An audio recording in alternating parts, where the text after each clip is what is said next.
हिंदू धर्म में हर साल आने वाले चतुर्मास का बड़ा महत्व होता है और इन्हीं 4 माह में सबसे विशेष माना जाता है कार्तिक मास। जी हाँ दोस्तों, कार्तिक का महीना बेहद ही पवित्र होता है।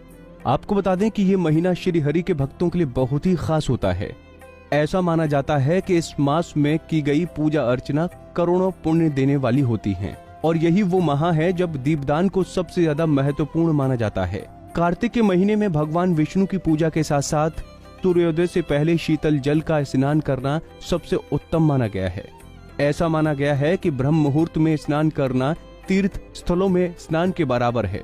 तो वहीं कार्तिक के महीने में ही कई व्रत व त्योहार भी आते हैं जो इसे और भी खास बनाते हैं। चलिए जानते हैं कि कौन कौन से हैं वो त्योहार, जैसे कि शरद पूर्णिमा, करवा चौथ, धनतेरस, रूप चौदस, अहोई अष्टमी, दीपावली, गोवर्धन पूजा, भैया दूज, देव उठनी एकादशी और फिर कार्तिक पूर्णिमा के साथ इस माह का समापन होता है।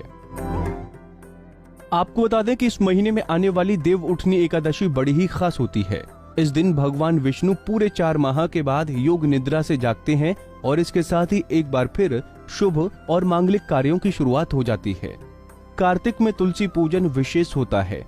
तुलसी जी के सामने दीपदान करने से व्यक्ति की मनोकामना पूरी होती है। बता दें कि तुलसी जी की शालिग्राम से विवाह करवाया जाता है। आइए जानते हैं इस महीने की खास बातें।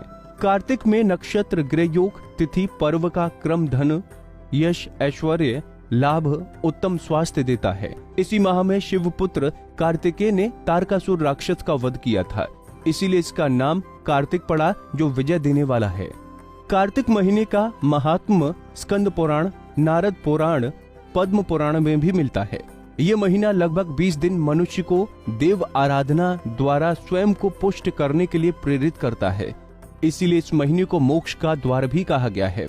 शास्त्रों में निमित्त है कि कार्तिक मास में मनुष्य की सभी आवश्यकताओं जैसे उत्तम स्वास्थ्य, पारिवारिक उन्नति, देव कृपा आदि का आध्यात्मिक समाधान बड़ी आसानी से हो जाता है। चलिए अब आपको बताते हैं इस माह में क्या करना चाहिए और क्या नहीं। शास्त्रों के मुताबिक इस महीने में मांस, मछली व मट्ठा का त्याग करना चाहिए। इसके अलावा व्रत, उपवास और नियम के साथ तप करना चाहिए। शास्त्रों के अनुसार कार्तिक मास में सबसे प्रमुख काम दीपदान करना बताया गया है। इस महीने में नदी, पोखर, तालाब आदि में दीपदान किया जाता है। कार्तिक के महीने में तुलसी पूजा का विशेष महत्व बताया गया है। भूमि पर सोना कार्तिक मास का तीसरा प्रमुख काम माना गया है। ऐसा माना जाता है कि भूमि पर सोने से मन में सात्विकता का भाव आता है और अन्य विकार भी समाप्त हो जाते हैं। बता दें कि कार्तिक महीने में केवल एक बार यानी नरक चतुर्दशी के दिन ही शरीर पर तेल लगाना चाहिए। कार्तिक में उड़द, मूंग, मसूर, चना, मटर, राई आदि नहीं खाना चाहिए। इस महीने में ब्रह्मचर्य का पालन अति आवश्यक बताया गया है। इसका पालन नहीं करने पर पति पत्नी को दोष लगता है और इसके अशुभ फल भी प्राप्त होते हैं।